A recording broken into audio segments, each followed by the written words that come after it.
excited ako sa build na to. Nilatag ko na yung mga ikakabit namin accessories. Ito na yung mga pusa.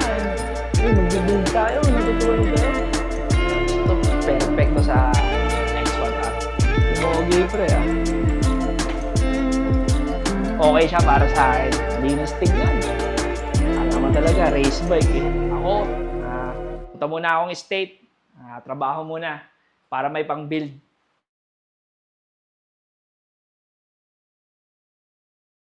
Tapos na tayo sa Sniper 155M project update. Ngayon, may bago na naman tayong project. Ito, X1R 135. Yamaha X1R 135 Thailand. Ako ang first owner na ito dati. Siguro year 2009, nung nagsisimula pa lang ako magmotor. Tapos binenta ko siya. Tapos yung pinagbentahan ko, binenta nga din. Siguro, kung di ako nagkakamali, mga 3 owner na to. Tapos ito, bumalik na sa akin. Nung nakuha namin to, wala na talaga. Sabihin na nating pasira na talaga, palumang-luma na. Yung chassis, yung pintura ng chassis, talagang puro gas-gas na, puro talsik pa ng simento. Kaya pina-powder coat namin to. Okay naman yung kinalabasan nung pagpa-powder coat. Yung chassis namin, pina-powder coat namin. Itong mga manibela. Halos lahat ng bakal niya, pati itong gas tank, pina-powder coat namin. Ngayon, nabuo na, pati makina, malinis na. Nilinis to nung kumpare ko, si paring Calvin. Siya na din nag-ayos ng makina. Kasi nasa state pa ako noon. Inassemble niya na din. At ngayon, ito na. Ito na siya. Ngayon, kakabit na namin yung mga accessories niya. Yung mga accessories niya, papakita ko sa inyo, puro pang Sniper 155, 150 siya. Sa mga kaha, kompleto na din. Naka-order ako ng mga urig na kaha, mga Thailand na kaha. Kukunin natin yung concept sa favorite ko yun eh. Yung Ducati Tech 3 Gas Racing Team. Noon pa lang yung Tech 3, nire-replica ko na talaga yon. Sa mga Mio pa lang, ginagamit ko na yon. Kulay dilaw pa siya noon. Ginamit ko din yun dati dito sa X1R, sa Yamaha Tech 3 Monster Energy. Ngayon, assemble na namin to. Kakabit na namin yung mga accessories. Siguro mga 3 days siguro kasi may hinihintay pa kami. Itong project na to, ginawa namin bago ako bumalik sa Tate. Bumalik sa estate. Kaya siguro, hindi namin matapos. Pero gusto kong makitang nakabuo. Marami pa kasi kaming kulang eh. Pero gusto kong makitang nakaayos na siya, nakatayo na. Hindi ko man matapos to. Siguro pagbalik ko na lang, papatakbuhin namin to. So game na kami. Excited ako sa build na to. Yung mugs at gulong namin, nakabit na. Ang kakabit namin mugs dito, SP522, also known as RD5. Kulay matte black. At ang gulong namin, kakabit namin dito, Pirelli Diablo Russo Corsa 2. At ito, harap is ganun din, Diablo Russo Corsa 2 din, 90/80/17. Nilatag ko na yung mga ikakabit naming accessories. Ito na siya. Ito nga, nauna na yung mga gulong, tsaka yung mags kanina. Simula tayo sa swing arm. Kagaya ito nung sa project nating Sniper 155M. RCB Luxury Swing Arm. Kulay blue to, pina-powder coat namin kay Defy Custom. Pinagawa naming matte black. Next naman, itong RCB RS1. Buti na lang naka-score kami nito. Medyo laging sold out eh. Ito yung magiging lever namin. Brake lever, tsaka sa clutch. Gagamit kami nito. RCB clutch pump. Yan. Gamit kami nito. Magiging hydraulic clutch na siya. Left and right yan. Unbox natin. Yan. Baba natin. Yan. Ito. Yan, carbon. Yan, carbon siya. Para maporma yung handlebar natin. Kasi sa X1R, maganda yung handlebar niya. Kitang-kita to. Yan, carbon. Tingnan natin yung kabila.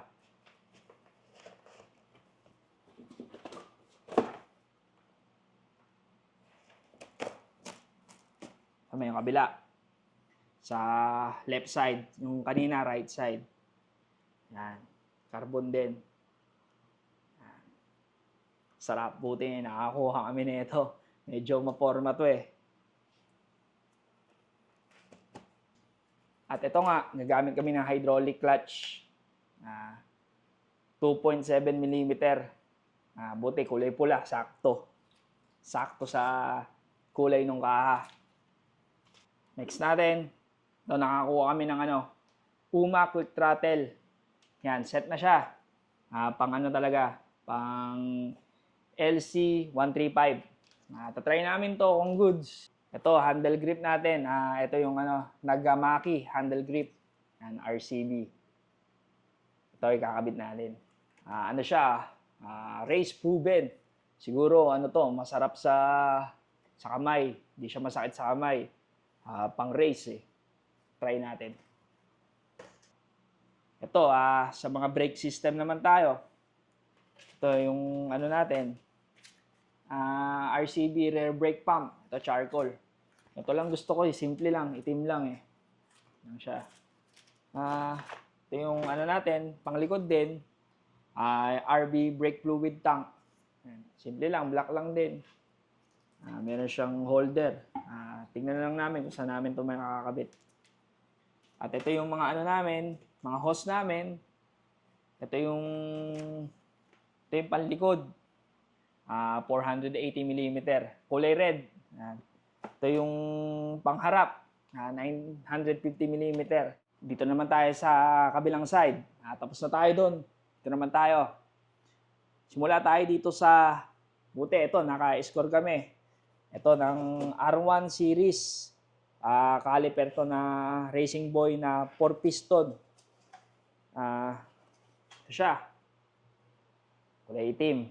Next, etong RCB rear shot naman. Pang sniper, 150, 155, pwede to. Siguro magbabracket na lang kami. Kakabit namin dito sa chassis ng X1R. Ito, kulay itim. Race to. To the next tayo. Ito, na-unboxing ko na. Papakita ko lang ulit. Itong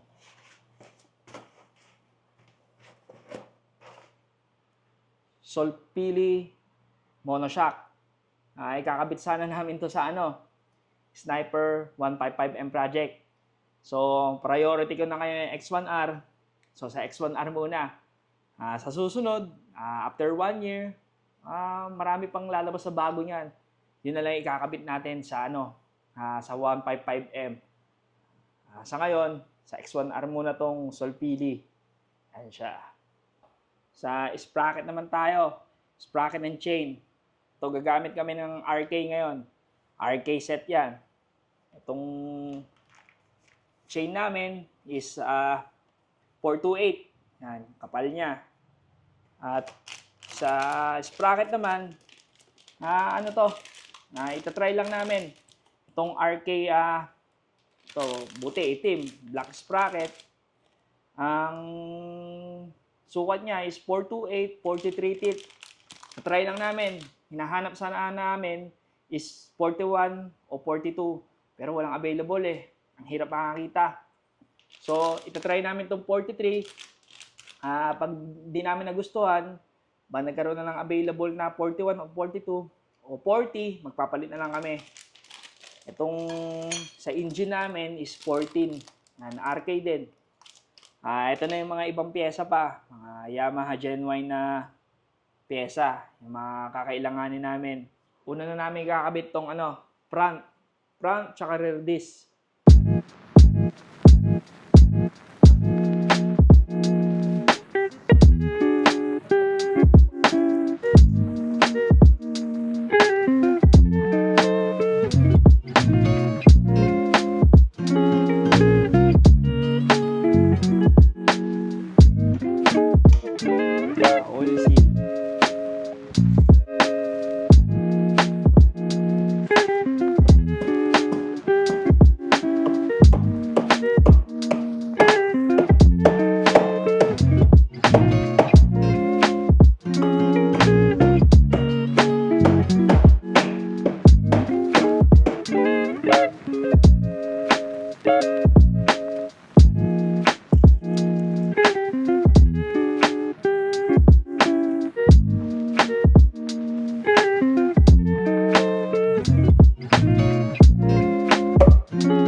bags tsaka gulong, pati mga disc, okay na.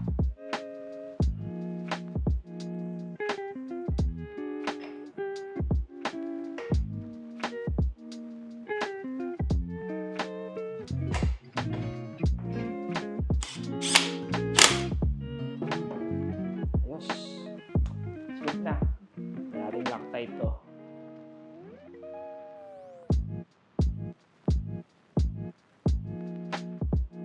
Last one. Hindi natin yung konting Loctite.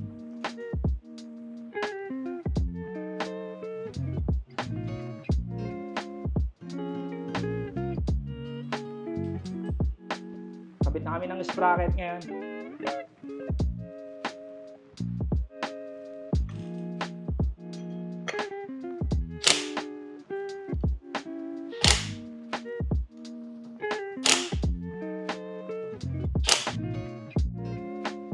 Break muna kami.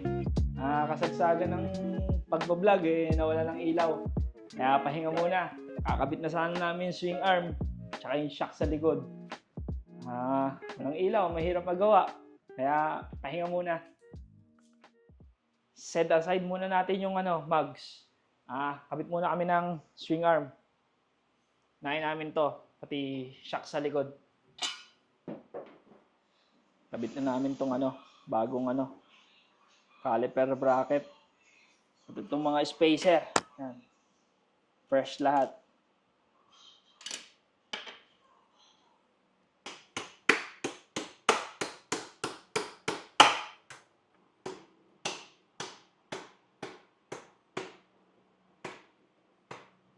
Ayos. Tignan natin kung may tinatamaan.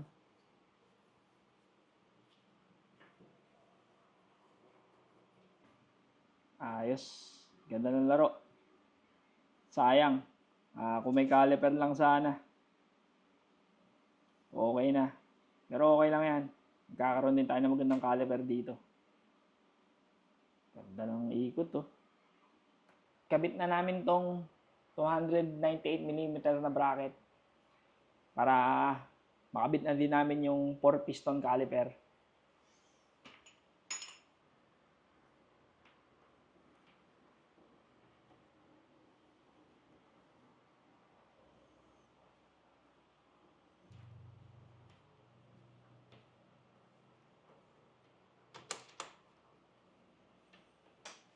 Tingnan naman, sinilip ko na yan kanina. Walang sayad sa mugs, pati sa disc. Yung mga tornilyo namin, okay naman. Kaya goods to. Forma. Ang lusog tignan nung front set natin. Open ko na tong battery box. Bagong battery box. Yan. Fresh na fresh.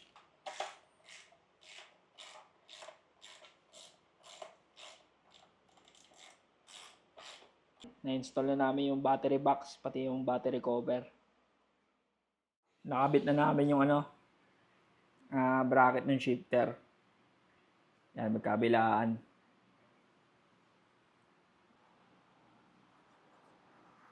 Kailangan ito masikip.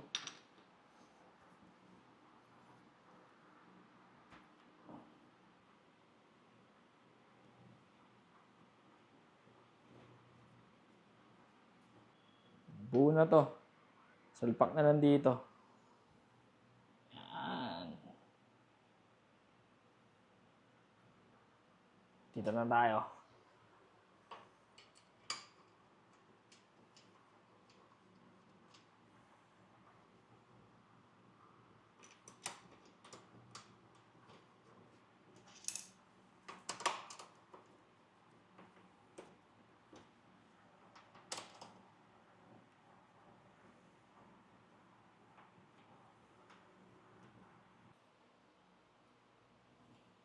Higpit na.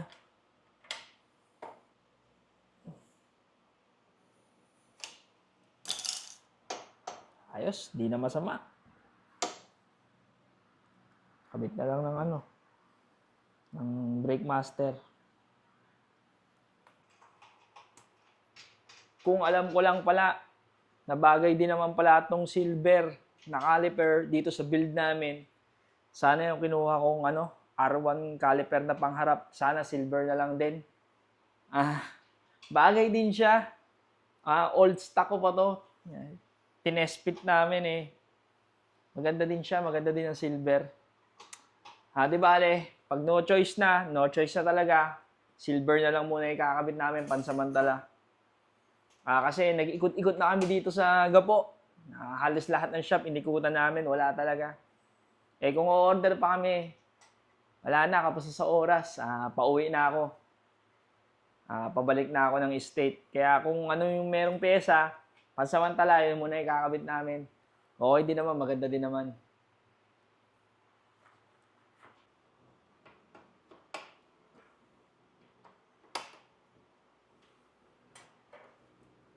Sige na ito, Bon. Ayos na pala.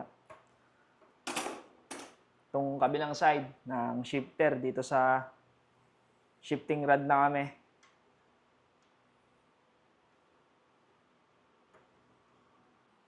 Nagka-problema pa kami sa shifter. Kailangan namin makahanap ng ganito. Mahaba siya, mahaba to. Kailangan wala na ito. Subukan namin humanap, kung hindi, puputulan na lang namin to. Tapos na yung first day namin. Medyo malungkot. Kasi marami pa kaming kulang na pyesa pala. Marami pa kaming kailangan. Kagaya na yun sa shifter, pati sa brake. Pati yung nadagdag pa yung sa caliper, sa pipe. Gusto ko lang sana may itayo, pero sobrang madami pang kulang. Pero tatry pa rin namin best namin. Gusto ko lang makitang buo. Ligpit na kami ng gamit. Pahinga na muna. Tapos na yung first day namin. Second day ng build. Ito na. Buti, umabot. May mga switch na tayo. Daytona slim pot na switch. Buti, naisabay. Naisabay dun sa kaha. Bukas i-unveil natin yung kaha. Sa ngayon, mga parts muna. Bago. Ito ikakabit natin sa kanya. Japan to, Japan. Naka-score tayo ng original. Buti pa na yung mga posa. Magbibuild tayo, natutulog kayo. Istorbo kayo dito sa pagbibuild. Ang laki ng sakop nyo. Pati itong si Cookie, tulog na tulog. Cookie, walang leg yan eh.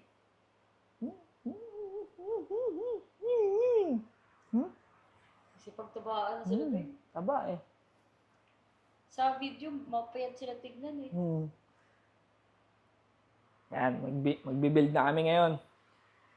Second day namin, kakabit namin yung yung mga lever, pati switch, kakabit na din namin. At kung ano pa, yung mga brake hose, yung hydraulic clutch, sasamahan tayo ng kumpare ko, pupunta siya dito. Tutulungan niya tayo mag-build.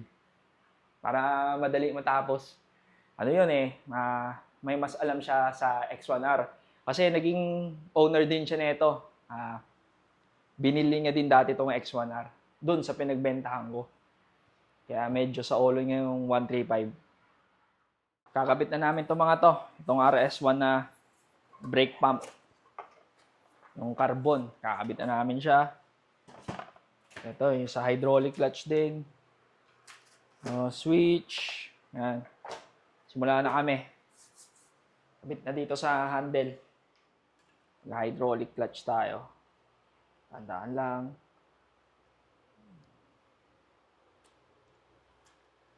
Huwag muna nating higpitan masyado. Maganda nga, hand tight lang eh. Kasi marami pang adjustment yan. Ganyan muna. Ang forma.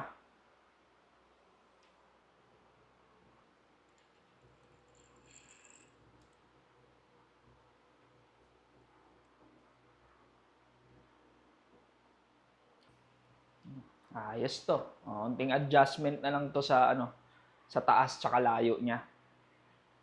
Sarap sa kamay ng carbon. Ito, perfecto sa X1R. Nakakabit na namin yung baso. Kapitan na.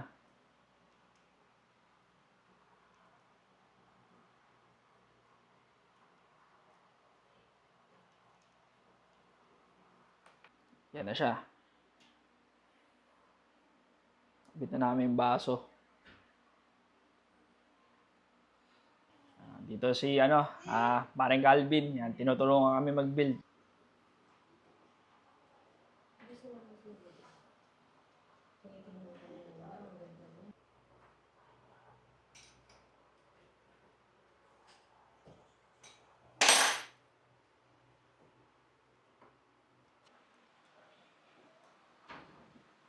Kapitan na ng switch.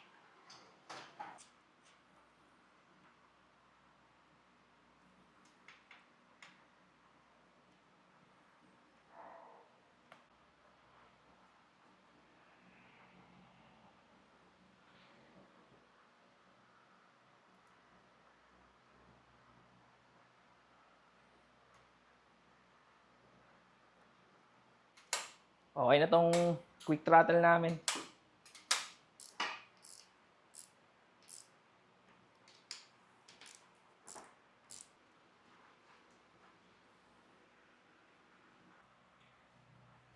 Yan na yung manibelo. Medyo pumogi pre Pogi. Ha? Pogi. Ganda ng ano pre? Daytona switch pre? Slim and No? fat. Oh, slim pat eh.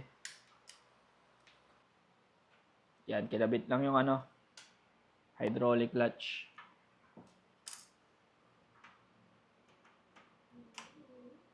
No. Ayos.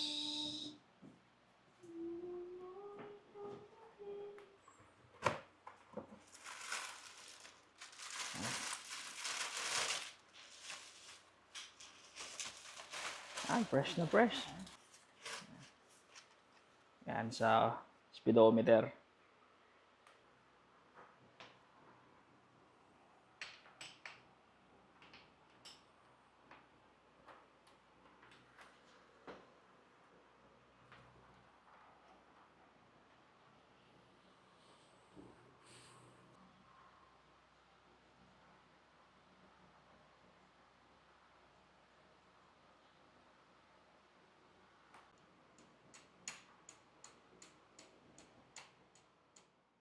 Day 3 ng build.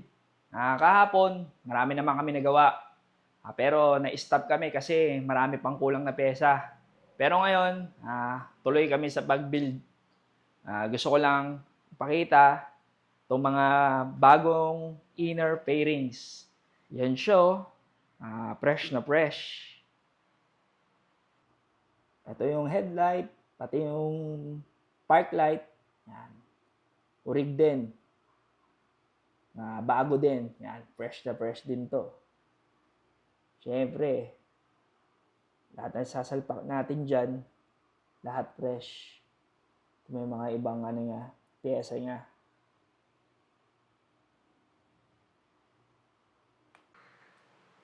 Ito si paring Ome, kamay ka naman. Yan. Siya yung nag-aayos ng electrical. Yan. Ayos yung switch. Kailangan na namin ng tulong niya. Ito, umalis lang ako. Magbalik ko. Okay na. Update bro. Update Okay na. Yung hydraulic clutch natin. Hydraulic na. Ano na yan? Yan. Update na siya lahat. Functional na, pre? Functional. Gumagana na. Tayo sa brake. Update na rin. Okay na. Muna, pansamantala, kinabit namin yung silver. Update na rin. Okay na to. Yung brake sa harap. Ito, kahapon, tapos na to eh. Yan. Updates na. Yan. Malis lang. Paring Calvin eh. Tinapos na lahat. Gana naman yung starter. Yun lang. Gumagana na din to eh. Wala lang tambutso. Ito, follow na lang. Goods. Electrical na lang, no, pre? Electrical na. Ayos pa niya, Paring Ome. Wait. Pag-file lang sinabay. Yun.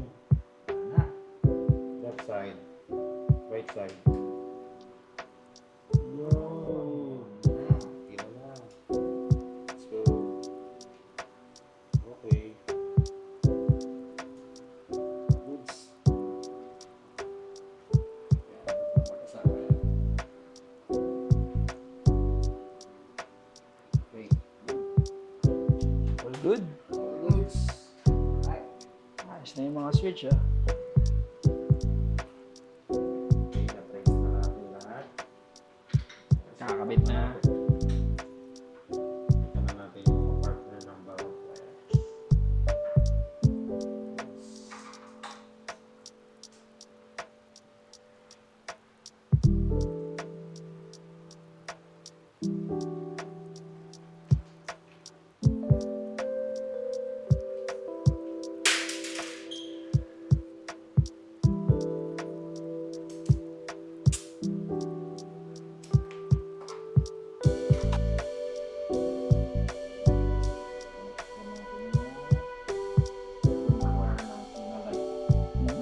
Sa likod, no? May.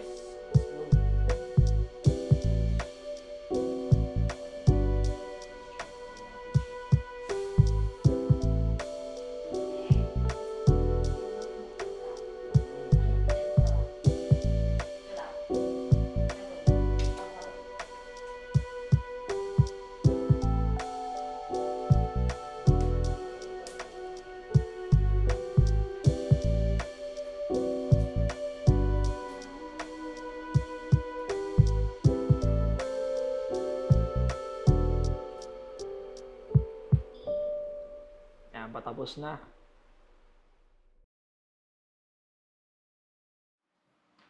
Fourth day na ng build. Ito na yung last day natin. Kinakabit na yung mga inner pairings. Ngayong araw din na to, i-unveil ko yung magiging kaha natin. O yan. Inuna na yung inner pairings. I-unveil ko na yung kaha natin. Ito na siya, naka-prepare na, nakalatag na sa lapag. Ito na siya, 1, 2. Na ang ating bagong kaha, ang Project 2200. Nakuha namin tong concept na to sa Ducati Racing Team, sa Gas Racing Team, Tech 3. Matagal ko nang gusto yung Tech 3 na team. Kahit nasa Yamaha pa lang sila, gustong gusto ko na yun. Yan na yung mga detalye niya. Yan, dos. Magkaduktong yan, yung likod tsaka yung bandang harapan. Siyempre, logo natin, 2M, Yamaha. Ito yung sa headlight. Yan yung sa kabila. Yan, simple lang. Simple lang siya. Yan, gusto kong mga paint. Tingnan natin tong sa front fender. Yan, nakakarbon tayo. 2M, tapos Pirelli lang sa gilid. Simple lang. Kasi maganda na to eh. Yan. Nabago lang. Bukas na yung flight ko. Balik na ako sa state. Balik na ako sa Washington State. Kaya pinipilit namin tapusin to. Gusto ko kasing makitang buo eh. Bago man lang ako umalis. Hindi man namin nakompleto tong X1R. Mabuo man lang yung kaha. Masaya na ako. To follow na lang yung rest. Kulang na lang naman dito, caliper sa likod, pati tambucho. Yun na lang. Bahala na ako na magiging tambucho niyan. Sa ngayon, kabit muna namin itong mga to para makita ko man lang ng buo siya bago ako umalis. May maiwan sa alaala ko na maganda. Ayun lang, bubuin na namin to.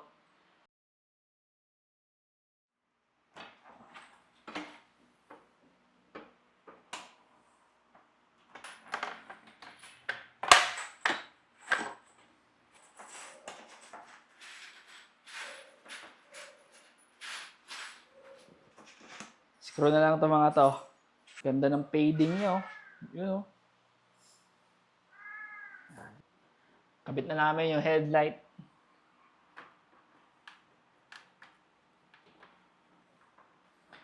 Yan yung headlight. Napit na namin o. Screw na lang.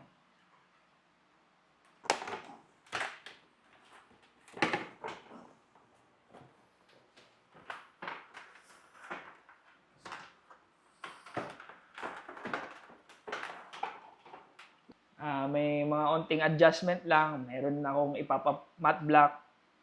Para hindi masyadong nakakautang tignan. Next namin kakabit, front fender. Tapos, goods na.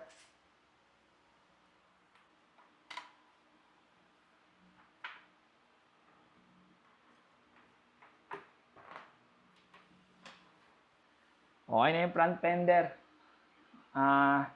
Nahuli yung sa upuan. Ayan yung huli natin kakabit. Excited ako dyan na medyo ano din yan, racing seat. Pero hindi ganong nakaumbok.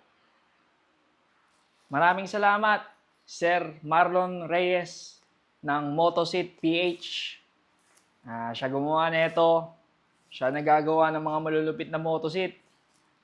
Since 2015, sa kanya na ako nagpapagawa ng motoseat hanggang ngayon.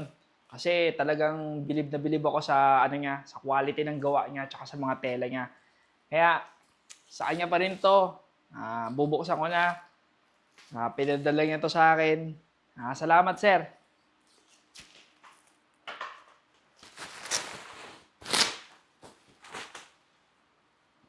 Ito na, oh. May isang balot pa.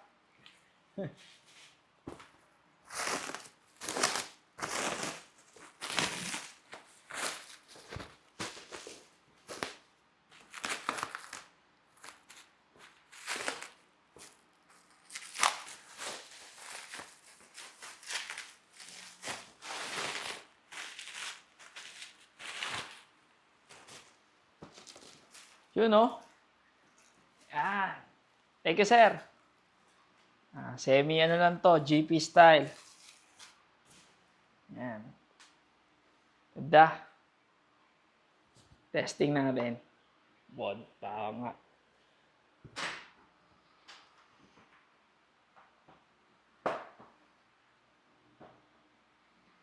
Yan. Itong caliper na to, pansamantala lang. Baka mag-ano kami dyan, 2 piston. Papalitan din namin yan, pansamantala lang yan. Madali lang naman magpalit niyan eh. Sa tambucho naman pala. Maghihintay ako. At makakita kami ng magandang tambucho dito. Kung meron mang makuha, pansamantala lang, para na-i-start to, okay lang sa akin. Next naman, sa underneath tayo. Okay siya para sa akin. Forma yung tignan pa, nasa likod. Susunod, order tayo yung malalagyan natin ng malalagyan natin ng taillight. Sa ngayon, ito muna. Pang display lang naman eh. Linis tignan. Kala mo talaga, race bike eh. Sa ngayon, hindi ko na to magagawa. Gusto ko lang talaga siyang makitang tignan na buo. Tapos adjustment na lang ulit. Marami pa akong gustong baguhin. So, hanggang dito na lang. Bukas flight na ako. May iwan ko na tong project na to. Pending to, pending. Unfinished project. Pagbalik, buuin ulit. So, kita-kita na lang tayo ulit sa next project. Unfinished project to. Kita-kita na lang ulit tayo sa Pilipinas. Ako, punta muna akong state. Trabaho muna para may pang-build. Yan, dito na lang. Thanks for watching.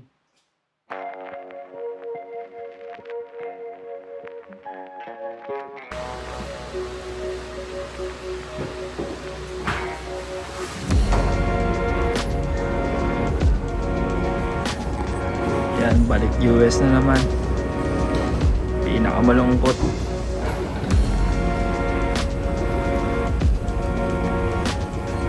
Ay, nako.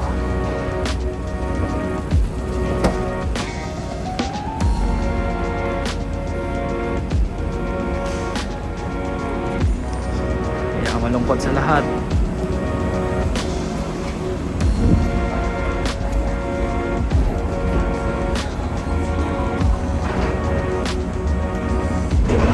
Asawa mo, mga kaibigan mo, tapos meron ka pang mga project na hindi natapos. Malungkot. Pinakaya ko sa lahat. US na.